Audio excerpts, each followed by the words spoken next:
da corona ana we know since our ba ane du to know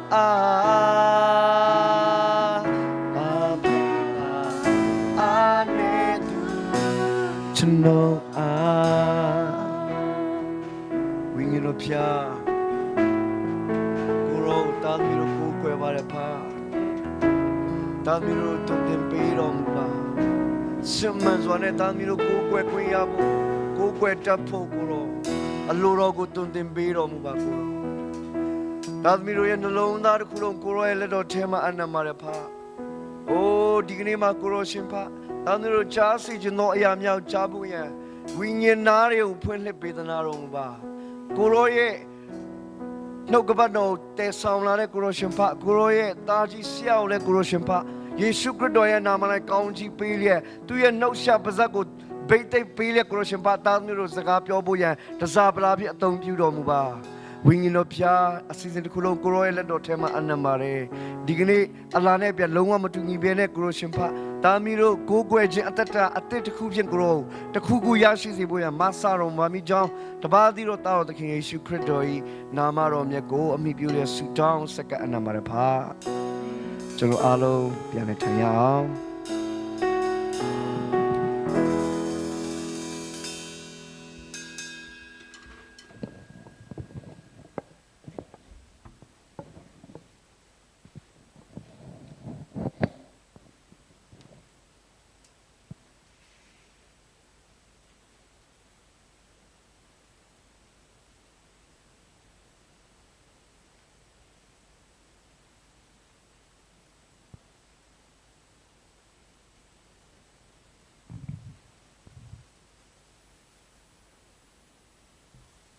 တင်းတော်ရဲ့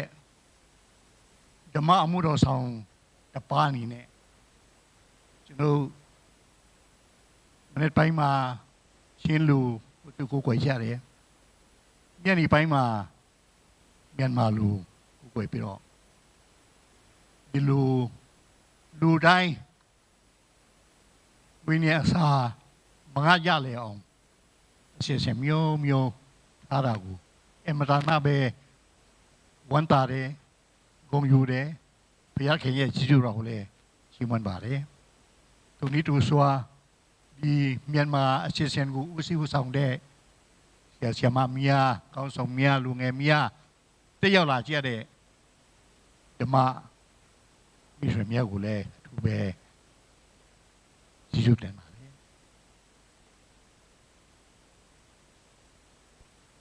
လွန်ခဲ့တဲ့နှစ်ပေါင်းများစွာတုန်းကလူသားများမတာလဲတာတဲ့ငွေတော်တာလာမင်းကြီးကိုသူ့ရဲ့ထိန်လဲနေတဲ့သူ့လဲဟာသူ့အတူလင်းတယ်လဲလက်တယ်လို့ထင်ကြတယ်လာလင်းဒါပေမဲ့သိပ္ပံပညာဒုတက်လာတဲ့ခါမှာမဟုတ်ဘူးလာကသူ့ဟာတူလင်းတာမဟုတ်ဘူးမြေကနေမြေရဲ့လင်းကိုအယောင်ပြန်ထားပြီးတော့မှလင်းတယ်လို့အထူးသဖြင့်နိခတ်ဗေဒပညာရှင်များကဖော်ထုတ်ကြဒါဒီနေ့ကျွန်တော်ရှင်းစားဖို့လာဘိမန်ဒီလာအလင်းဒီသူဟာနဲ့တူမဟုတ်ဘဲနဲ့မဟာအလင်းဆိုတဲ့မြေကနေအယောင်ပြန်ဟတ်တဲ့အလင်းဖြစ်တယ်ဆိုတာကျွန်တော်ပြတာပါအဲ့ဒါကိုယူပြီးတော့မှကျွန်တော်ခရိယာတစ်တာမှာခရိယာယုံကြည်ခြင်းမှာအသုံးချဖို့ကျွန်တော်ယူဆောင်လာပါတယ်။ဘာကြောင့်လဲဆိုတော့ရှင်မတဲ့ခန်းကြီးငါခန်းငယ်73 74မှာ ခရစ်တော်ဖခင်ကခရိယန်များဘယ်လိုအသက်ရှင်ရမလဲဆိုတာသူဥပမာပေးထားတာရှိတယ်သင်တို့ဒီလောကရဲ့စာဖြစ်ကြတယ်စာဒုတိယကသူပြောတာသင်တို့ဒီလောကရဲ့အလင်းဖြစ်ကြပါတယ်စာနဲ့အလင်းဒါကျွန်တော်ခရိယန်ဖျားကြောင်တက်တိုင်းကြာဘူးနာဝရှိတဲ့ကျန်ပိုက်တွေပါကျွန်တော်အဲ့ဒီကျန်ပိုက်ကိုလည်းကျန်စာကိုကပြတော့ဖတ်ဘူးမလူတော့ဘူးတဲ့ကြာဘူးနာဝသင်တို့ဒီလောကရဲ့စာသင်တို့ဒီလောကရဲ့အလင်းအဲ့လိုသခင်ယေရှုကမိန့်မာတော်မူတဲ့အခါမှာလူသားများကသူတို့ဟာသူတို့ကိုယ်နိုင်ကအလင်းမဖြစ်နိုင်ဘူးဆိုတာသူသိတယ်သိပါရဲ့နဲ့ဘာဖြစ်လို့သင်တို့ဒီလောကရဲ့စာသင်တို့ဒီလောကရဲ့လင်းဖြစ်တယ်လို့ဒီလိုမိန့်မာခဲ့တယ်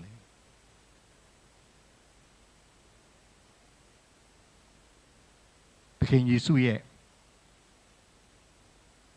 စိတ်နှလုံးထဲမှာသူတို့တော့မလင်းနိုင်ပါဘူးမလင်းပြတ်နိုင်ဘူးဒါပေမဲ့ငါနဲ့ဆက်သွယ်တဲ့ငါကိုယုံကြည်တဲ့ငါ၌တည်တဲ့ယုံကြည်သူများလင်းနိုင်မယ်ဆိုတာသူသိတယ်ရှင်ယောဟန်ခရစ်ဝင်အခန်းကြီး10အခန်းငယ်7မှာခရစ်တော်ကဘာပြောလဲဆိုတော့ငါဟာဒီလောကရဲ့အလင်းဖြစ်တယ်ဒီလောကရဲ့အလင်းဖြစ်တယ်ငါနောက်ကိုလိုက်တဲ့ယုံကြည်သူများဘယ်သူမှအမှောင်ထဲကိုမလျှောက်ရဘူးဆိုတာသူပြောပါတယ်ပရမသူကိုနိုင်ကအလင်းလောကတစ်ခုလုံးရဲ့အလင်းသူ့ကိုယုံကြည်တဲ့သူများဟာသူ့ရှိကနေတစ်ဆင့်အယောင်ပြန်ဟတ်ပြီးတော့ကအလင်းလင်းပြမယ်ဆိုတာသူသိတဲ့အတွက်ကြောင့်ငါဟာလောကရဲ့အလင်းဖြစ်တယ်ဆိုတာဒီခါကြောက်ပါ20တနည်းမြောက်အတင်းတော်ရဲ့ birthday ဆိုတော့ကျွန်တော်20တနည်းလုံးစုပြီးတော့မှပြောမှာ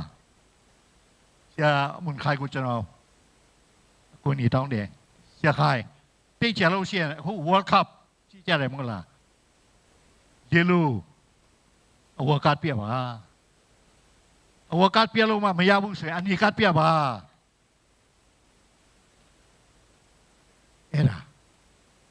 ခရိယန်မြတ်ရဲ့အတ္တတာလင်းရမယ်ငါရမယ်ဒါမဲ့ကိုဟာနဲ့ကိုလင်းလို့မရဘူးကိုဟာနဲ့ကိုငါလို့မရဘူး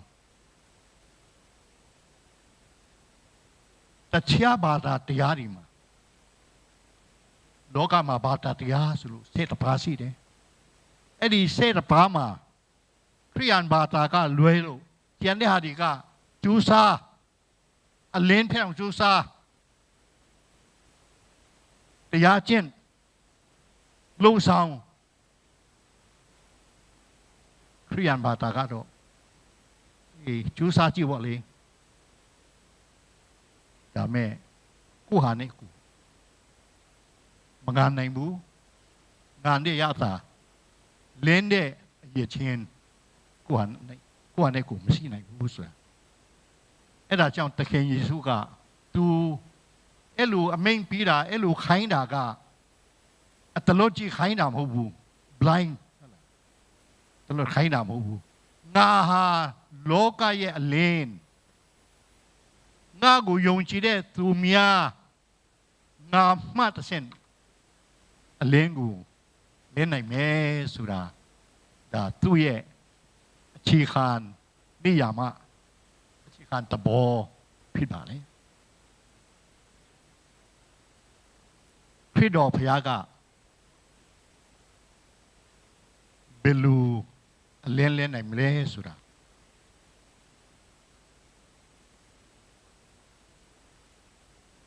ကျွန်တော်ရဲ့ကာညံဝရိယပါရမီကုသိုလ်ကျူစာမကျူစာတာတဲ့တော့နည်းနည်းတော့ကောင်းပါဘောနော်ဒါပေမဲ့လူတွေကငကူကလေးကမွေးကလေးကလူဇာတိပဂရိဆိုတာဘာလဲဆိုတော့အတ္တဟိတဆိုတဲ့အတ္တပရဏစိတ်ထားငါလို့ရင်ရမယ်ငါကျူးစားရင်ရမယ်ငါတော်တယ်ငါ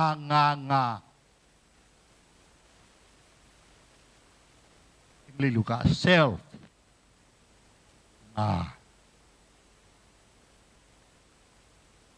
ဒါပေမဲ့ခရစ်တော်ဘုရားရဲ့အတ္တကိုကြည့်တဲ့အခါမှာအဲ့ဒီငါဆိုတဲ့ဟာကိုသူလုံးလျာလုံးဝအုပ်တုံချွတ်လိုက်ပါတယ်ဘယ်မှာပေါ်ပြလဲဆိုတော့ဖိလိပ္ပိဩဝါဒစာခန်းကြီးနိအခန်းငယ်9ကနေ7တိဖတ်လို့ရှိရင်ဒါခရစ်တော်ဘုရားကဖယားဖြစ်ပါရဲ့ကဲနဲ့ဖယားသားဖယားဇာတိရှိပါရဲ့နဲ့အဲ့ဒီဖယားဇာတိအားလုံးကိုစွန့်ပြီးတော့လူဇာတိခံယူတယ်စက်ဖာလို့ရှိရင်ဖိလိပ္ပိဩဝါဒစာခန်းကြီးနိ9ကနေ7ဖယားဖြစ်ပါရဲ့ကဲနဲ့ဖယားဖြစ်တဲ့ဟာကိုမချော့ရဘူးလို့မထင်မဲနဲ့သူ့ကိုသူချော့ပြီးတော့ကအိတ်သွန်ဖာမောက်ချန်ထားတဲ့ဟာကျန်တဲ့ဟာဆရာစား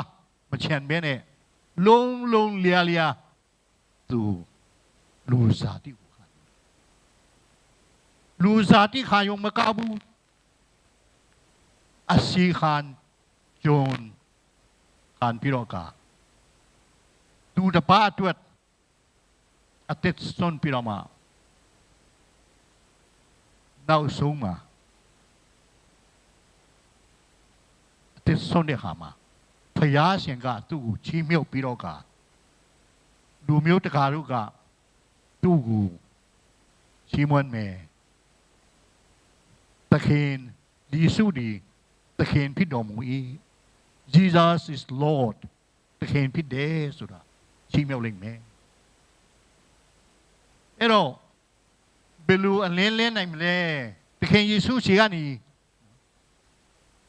ဘယ်လိုကျွန်တော်နမူနာယူပြီးတော့ကသူ့ကိုပြကြုံအနေနဲ့ထားပြီးတော့မှဘယ်လိုနမူနာထားမလဲရှင်ပေါလုပြောတယ်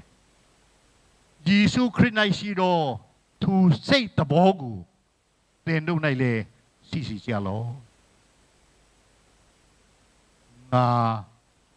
မဟုတ်တော့ဘူးငါဆိုတဲ့မာနငါဆိုတဲ့ထောင်လွှားခြင်းအားလုံးကိုစွန့်ပြီးတော့ခရစ်တော်ဖယားကျွန်တော်ရဲ့အတ္တကျွန်မရဲ့အတ္တကိုယခုမှစ၍အုပ်စုတော်မူပါပိုင်တော်မူပါပိုင်တတော်မူပါဆိုပြီးကျွန်တော်မချူးမချင်စိတ်ကရမယ်ဘုရားဖြစ်ပါလေအဲ့ဒါကြောင့်လေရှင်ပေါလုကဂလာတိအခန်းကြီး2ခန်းငယ်20မှာဘာပြောလဲငါဟာအသက်ရှင်တော့တာမဟုတ်ဘူးငါဆိုတာကအသက်မရှင်တော့ဘူးဘယ်မှာရှိလဲလေဝါကတိုင်မှာခရစ်တော်နဲ့အတူတတ်ဟာလိုက်ပြီ It is no longer I ငါမဟုတ်တော့ဘူးဟိုမှာလေဝါကတိုင်မှာတတ်ခါလိုက်ငါထဲမှာဘယ်သူအသက်ရှင်လဲဆိုအဲ့ဒီလက်ဝါကတိုင်မှာအတီခါနဲ့ခရစ်တော်က ရှင်ပြန်ထားမြုပ်ပြီးတော့မှငါအထဲမှာအသက်ရှင်နေတယ်ဒါ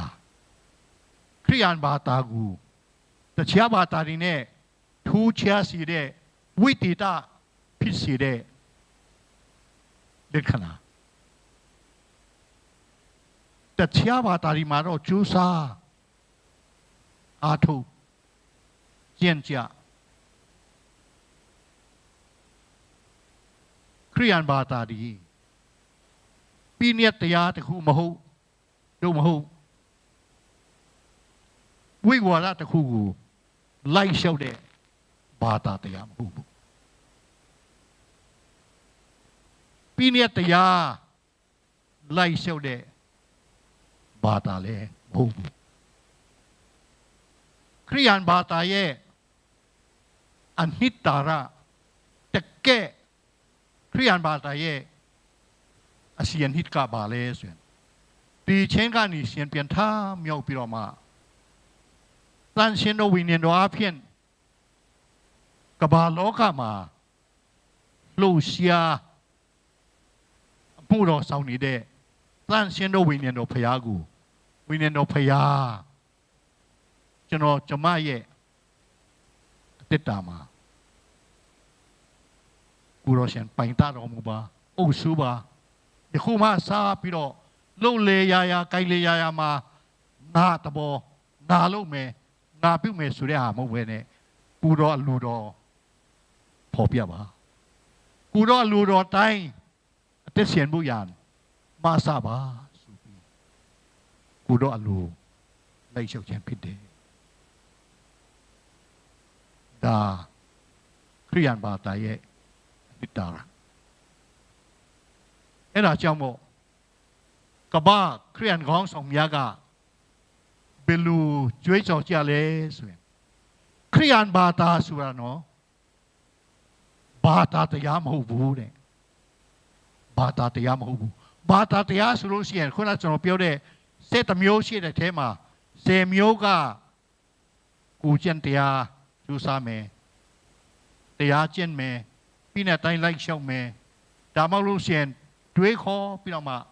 ဘုရားကိုတွေ့နိုင်အောင်ရှင်းစားမယ်ဆိုတဲ့ဟိန္ဒူဘာသာကြည့်မလား Confucius Islam ဗုဒ္ဓဘာသာတရားကျင့်တဲ့ဘာသာဒါမဲ့သူပြောတာကအဲ့ဒီခရစ်ယာန်ကောင်းဆောင်ကြီးပြောတာကဘာလဲဆိုခရစ်ယာန်ဘာသာဒီဘာသာတရားမဟုတ်ပါဝန်မြောက်ဝေတဲ့ gospel ဖြစ်ပါလေ gospel ဖြစ်ပါဘယ်လိုလို့ဝန်မြောက်ဝေတဲ့ဖြစ်လဲကျွန်တော်ဖျားလာတဲ့ခါမှာကိုယ်ကာယကျမ်းမာခြင်းချိုးတဲ့ခါမှာသွားပြီးတော့မှဆေးရုံကိုဆေးခန်းကိုတမားတော်ကြီးများကိုချင်းကပ်ကြတယ်တမားတော်ကြီးခင်ဗျာကျွန်တော်မှာကျမမှာဘာဖြစ်တယ်ယောဂအလုံးစုံပြောရတယ်ဘယ်လိုဖြစ်တယ်ဆိုတာအဲ့ဒါကိုပြောပြီးမှသူကခန့်မှန်းပြီးတော့ကုသခြင်းပေးတယ်ဒါပေမဲ့ခရိယန်ဘာသာရဲ့ထူးခြားချက်ဝိသေသလက္ခဏာတစ်ခုကပါလဲဆိုရင်အဲ့ဒီလူနာကတမားတော်ကြီးကိုချင်းကချင်းမဟုတ်ပဲနဲ့တမားတော်ကြီးဖြစ်တဲ့ဖယားသခင်ကလူနာဒီကိုချင်းကတယ်တမီးသားရဲ့ယောဂကုသပယစီတမီးရဲ့အနာယောဂကုသပယစီဆိုပြီးသူကချင်းကတယ်အဲ့ဒါခရိယန်ဘာသာရဲ့ထူးခြားချက်ဖြစ်ပါတယ်အဲ့တော့ကျွန်တော်တို့လောကရဲ့အလင်းသခင်ယေရှုပြောတဲ့တင်တို့ဒီလောကရဲ့အလင်းဖြစ်တယ်လို့ပြောတဲ့အခါမှာ သူကသူ့စီကနေအလင်းကိုရဖို့ရန်သူ့စီကနေအဲ့ဒီအလင်းအယောင်ပြန်ဟတ်ဖို့ရန်ဖော်ပြခြင်းဖြစ်တယ်ချစ်တော်ညီကောင်မောင်နှတို့ကျွန်တော်ကျမဒီခရစ်တော်ဖခင်နဲ့အမှန်တကယ်မေတ္တာရဖွင့်ပြီးတော့ကသူ့ရဲ့အလိုတော်ဟာကျွန်တော်အတ္တတာကိုကျွန်မအတ္တတာကိုအုပ်စုပါပြီလားဒါမှမဟုတ်ရှင်ခရိယန်တော့ဟုတ်ပါရဲ့တခုခုဆုံးဖြတ်တော့မယ်တခုခုဆောင်ရွက်တော့မယ်ဆိုရင်ဖခင်ခဏလေးနေပါဦးဒါကိုတော့ကျွန်တော်ကိုကြိုက်တွေ့ပြရစီဆိုပြမှာ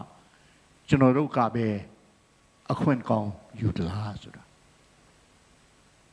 အဲ့ဒါကြောင့်ပေါ့ခင်ဗျာကျွန်တော်လင်းတင်တလောက်ငานတင်တလောက်မငานတာ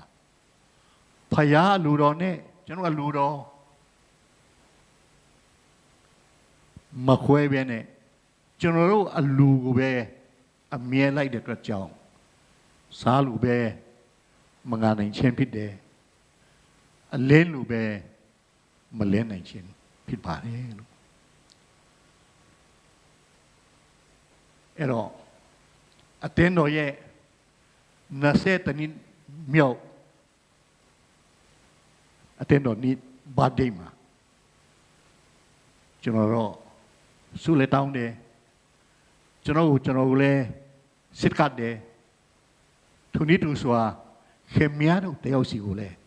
စစ်ကတ်စီခြင်းတယ်တခင်ယေရှုဖရာအခုမှစပြီးတော့မှကျမကိုအလင်းတပွဲစားတပွဲငါနိုင်မှုရန်လင်းနိုင်မှုရန်မဆပါဆိုပြီးအတိတ်တဖန်စစ်ကတ်ဖို့လိုပါတယ်ဖရာသခင်ကဓမ္မောင်းကျန်တစ်ခုလုံးကိုကြည့်တဲ့အခါမှာကဘာဦးကျန်ကနီ30နဲ့9ဆောင်ရှိတဲ့ဓမ္မောင်းကျန်တစ်ခုလုံးကိုကြည့်တဲ့အခါမှာဤဒေသလူမျိုးတွေကိုရွေးချယ်တာကလောကရဲ့အလင်းဖြစ်ဖို့သူရွေးချယ်တာပါရွေးချယ်တယ်ကောင်းချီးမင်္ဂလာပေးတယ်ခေါင်းဆောင်များကိုလည်းပေးတယ်ဒါပေမဲ့ဤဒေသလူမျိုးတွေရဲ့စိတ်ထဲမှာမာနချိုးလို့မရဘူးသူချိုးဖက်လို့မရဘူးငါတို့ကတော်လို့တတ်လို့ဖယားကငါတို့ကိုသဘောကျတာငါတို့ကိုရွေးတာဆိုတဲ့မဟာလူမျိုးကြီးဝါဒသူတို့မှာရှိပါတယ်အဲ့ဒါကို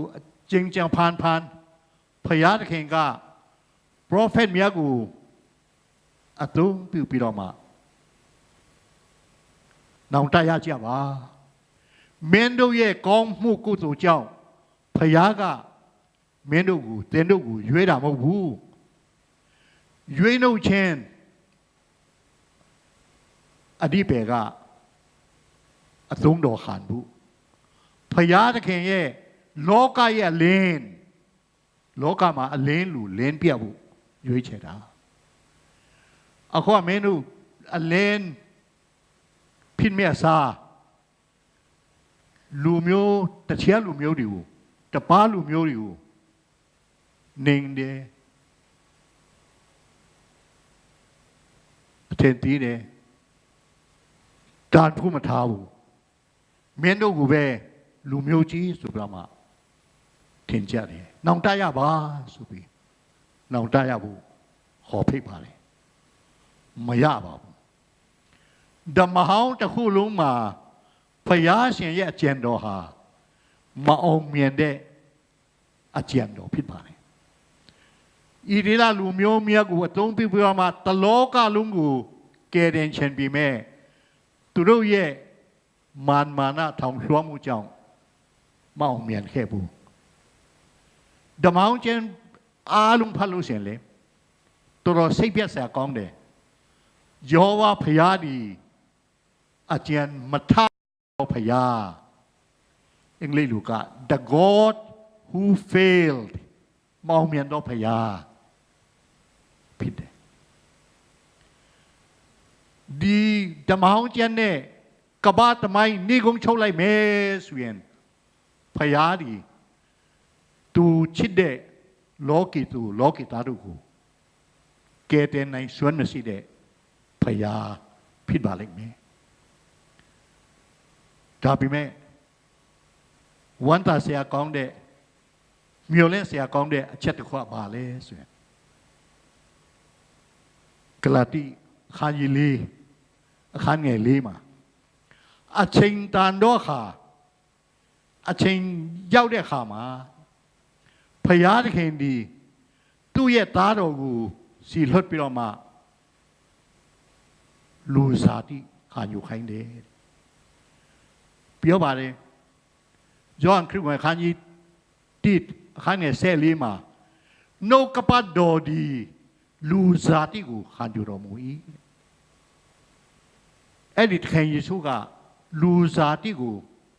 ขานอยู่ได้ประจังลูตามยันเนี่ยเย็นนี่เล็ดปนตดี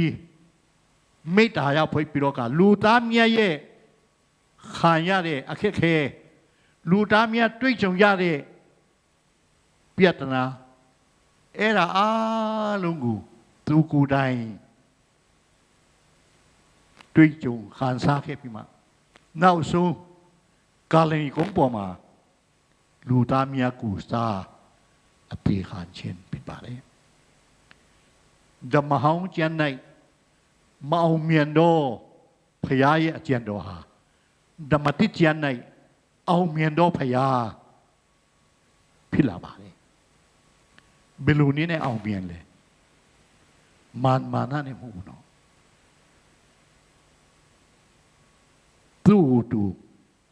ตัวเตตากูตู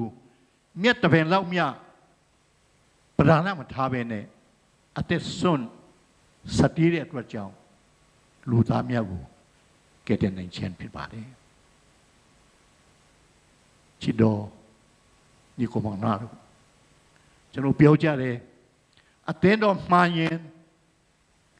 ตาราพิวยาเมทีบีซีไวที่มีเชนเนนดอดีพยาเสียนเย่อีวันกิลิตยาเกเรนเชนตยามาตีสีเดลูดิกูเวมียาเดมีเชนโลเดไลน์ตายามาพี่ดอเมียวตะกามาตาเลียนมานั่นมากมาจีนัดเจียเนี่ยดาบิเมကျွန်တော်တို့ရဲ့လုပ်ရမယ်ဆောင်ရွက်ရမယ်အမှုတာဘာလဲဆိုရင်အသင်းတော်ဒီတာနာပြုခြင်းပောက်ကွဲရာ explosion ပောက်ကွဲရာဌာနဖြစ်ရမယ်ယုံကြည်သူတိုင်းဒီတက်တီခန္တော်ယုံကြည်သူများဖြစ်ရမယ်ဆိုအဲ့လိုမဟုတ်ဘဲနဲ့တင်းတော့လို့ဟိုမှာ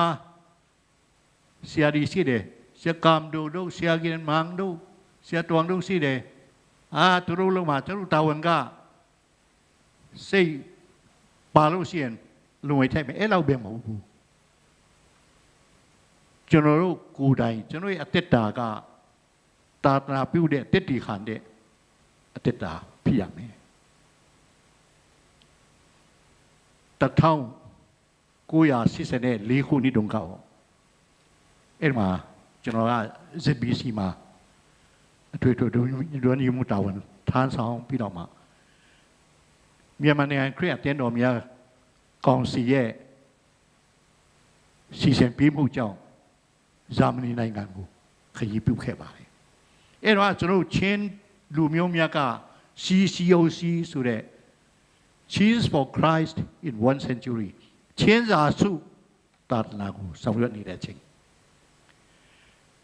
ဂျာမနီအသင်းတော်ကိုရောက်တဲ့ခါမှာကဲ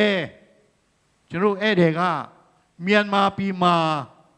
ဘယ်လိုတာနာပြုတ်ကြလဲဆိုတာတင်ပြပါလိမ့်မယ်ဆို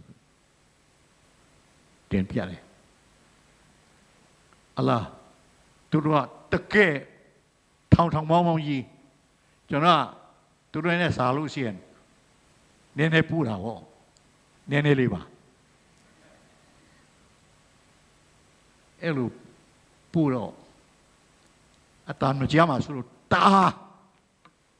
အော်တဲ့ခါမှာဟာဒီလူငယ်လေးကအတန်တော့ကျဲတယ်ကိုကောင်ကငယ်တယ်ထားလိုက်တာဘယ်လိုလို့မြန်မာပြည်မှာတာနာပြုတ်လဲဆိုတာအခုခင်ဗျားတို့တိုင်းပြည်မှာဂျာမန်နိုင်ငံမှာခရိယန်ရဲ့ခရိယန်ဘာသာရဲ့ခရိယန်အတွေ့အခေါ်ရဲ့ဘဝဌာနဘူမိနေတန်တကယ်အားကောင်းတဲ့နေရာအတင်းတော်တပန်းပါလေသူတို့ခေါင်းလုံး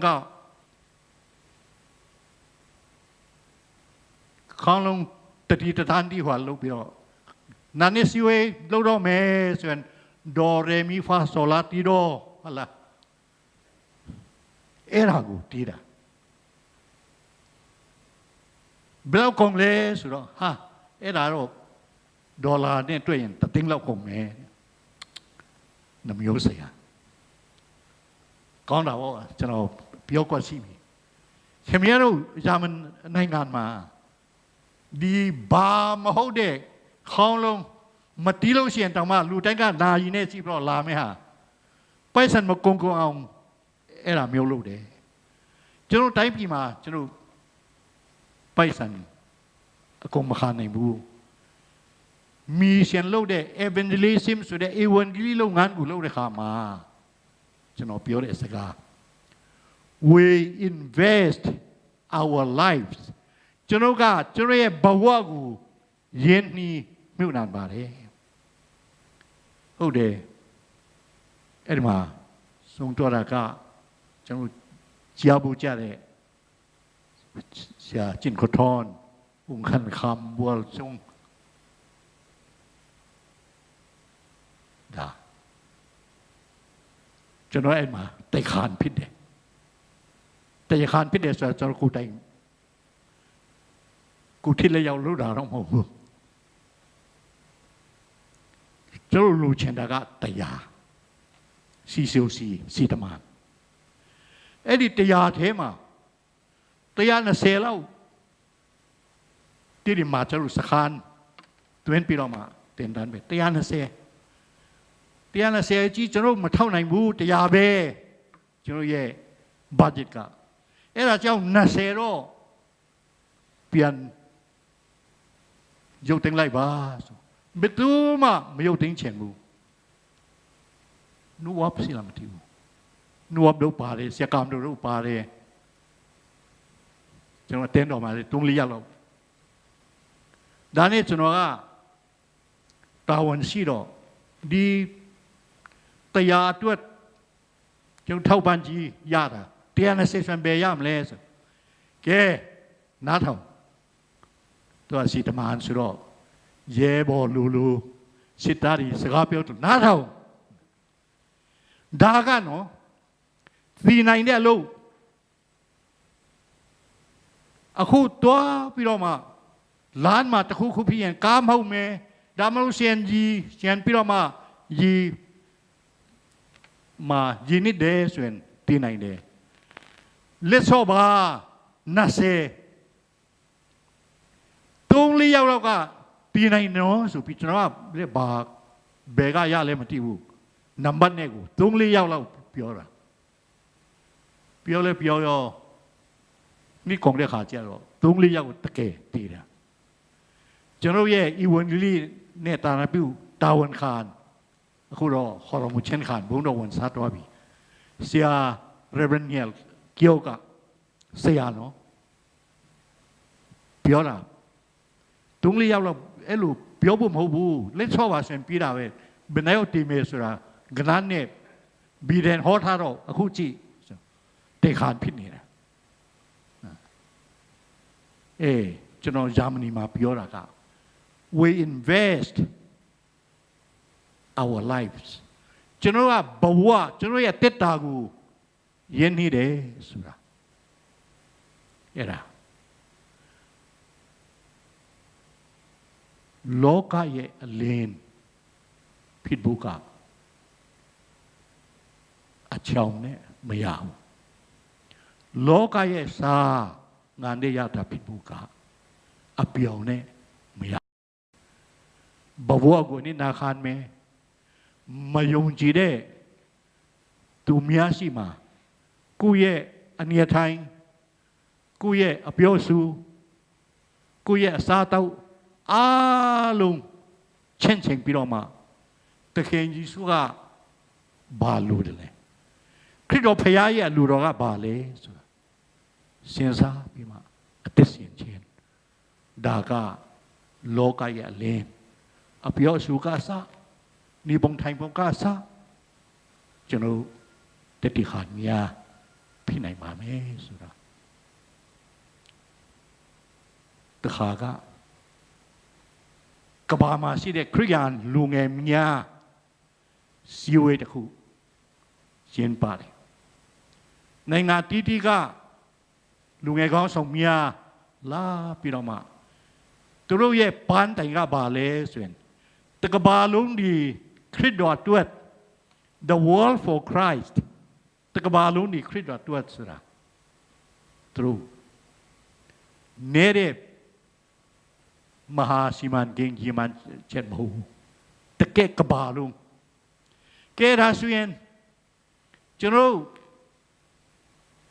တက်တီခါရအောင်ကျွန်တော်တိုင်းပြည်ဒီမှာဘယ်လိုနည်းနဲ့ဤဝင်ကြီးလုပ်ငန်းလုပ်ချက်လဲဆိုတာတက်တီခါရအောင်ဆိုပါနိုင်ငံတီးတီးကလာတဲ့လူငယ်ကောင်းဆောင်များတက်တီခါချက်တယ်အမေရိကန်နိုင်ငံကလာတဲ့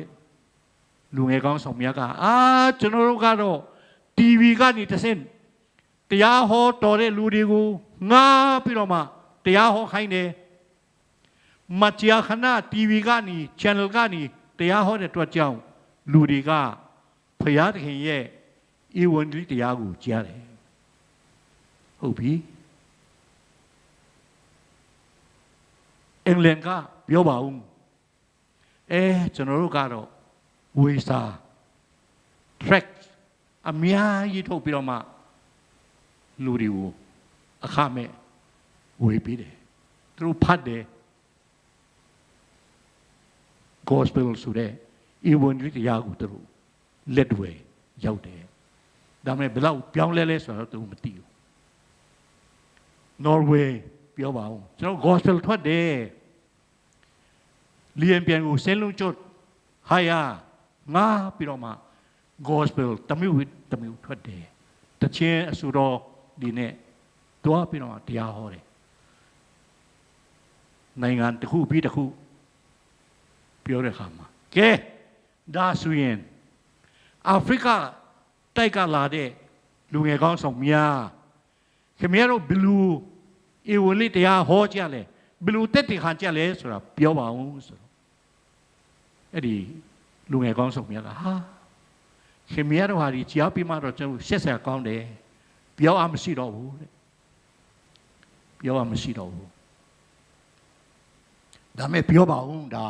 အဲ့ဒီအတွက်ကျွန်တော်ဒီမှာစီဝိုင်းထိုင်တာပဲပြောပါဦးဆိုပြောဆိုလေပြောမှာပေါ့ကျွန်တော်ကလေခင်ဗျားတို့လူ TV ကနေလေတရားမဟောနိုင်ဘူးလျင်ငါပြီးတော့မှ gospel လည်းမထွက်နိုင်ဘူးဝေစာလည်းမဝေနိုင်ဘူးဒါမဲ့ကျွန်တော်လုပ်တာတခုကပါလဲဆိုရင်ကဲဒီနေ့ခရိယန်လူငယ်ဘယ်နှယောက်စက်ကကြမ်းလဲ10ယောက်ဆိုရင်10ယောက်ခင်ဗျားကဘယ်ကြွားမှာခင်ဗျားဘယ်ကြွားမှာတယောက်တရွာစီတာဝန်ပြီးတော့မှတစ်နှစ်လုံးအဲ့ဒီရွာမှာနေခိုင်းတယ် တနှစ်လည်းပြီးရောအဲ့ဒီရွာတရွာလုံးကပြောင်းလဲပြီးတော့မှခရိယန်ဖြစ်လာပါတယ်ကျွန်တော်ကတော့အားရဆယ်တော့မကောင်းဘူးနဲပါတယ်ဒါမဲ့တနှစ်ယုံကြည်သူတကယ်ဆက်ကပ်တဲ့လူငယ်တက်တီခံတဲ့လူငယ်တရွာမှာတနှစ်နေတဲ့ခါမှာရွာလုံးကျွတ်ခရိယန်ဖြစ်လာပါတယ်ဟာဒါအကောင်းဆုံးပဲမဟုတ်လားဒီနည်းနဲ့လူရဲ့ဘဝကိုယဉ်နီးလူရဲ့တက်တာကိုယဉ်နီးတက်တီခံခြင်းဟာအထီးရောက်ဆုံးဖြစ်ပါတယ်ချစ်တော်ဓမ္မမိတ်ဆွေများကျွန်တော်တို့ဒီခရစ်တော်ဖရာတင်စားပြီးတော့ပြောတာလည်းမဟုတ်ဘူးအမှန်တကယ်အမိန့်ပေးတာအော်ဒါတင်တို့ဒီလောကရဲ့စားတင်တို့ဒီလောကရဲ့အလင်း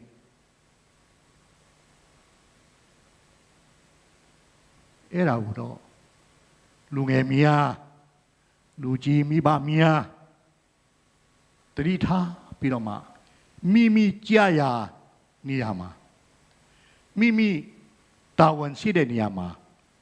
ကျွန်တော်ကျမဒီဖရာကိုစားအလင်းဖြစ်ရမယ်စားဖြစ်ရမယ်ဆိုပြီးစက်ကလို့ရှိရင်ကျွန်တော်ထင်တယ်အခုမြန်မာပြည်မှာမြန်မာနိုင်ငံနှင်းချင်းခရက်အတင်းချုပ်မှာအတင်းတော်ပေါင်း9000ရှိတယ်အတင်းတော်9000ဒီအဲ့လိုမျိုးလူငယ်ယုံကြည်သူများလူကြီးမျိုးသမီးမျိုးသားသူကြရာတောက်မှာလင်းပြနိုင်မဲ့ငန်ပြနိုင်မဲ့ခရိယန်များရှိလို့ရှိရင်ကျွန်တော်ခရစ်တော်ရဲ့တတိခါများဖြစ်နိုင်ပါတယ်ကျွန်တော်ပြောနေကြပါဓမ္မသစ်ကျမ်းကိုအထူးပြုပြီးတော့မှလေ့လာတဲ့ယေဘီဖိလိပဆိုတဲ့သူကကျမ်းစာကိုဘာသာပြန်တယ်သူဘာပြောလဲဆိုတော့ခရိယန်များဟာတဲ့ခရစ်တော်ရဲ့ကိုယ်ပွားကလေးများဖြစ်ကြတယ် Christians are little Christ ကိုယ်ပွားကလေးများဖြစ်တယ်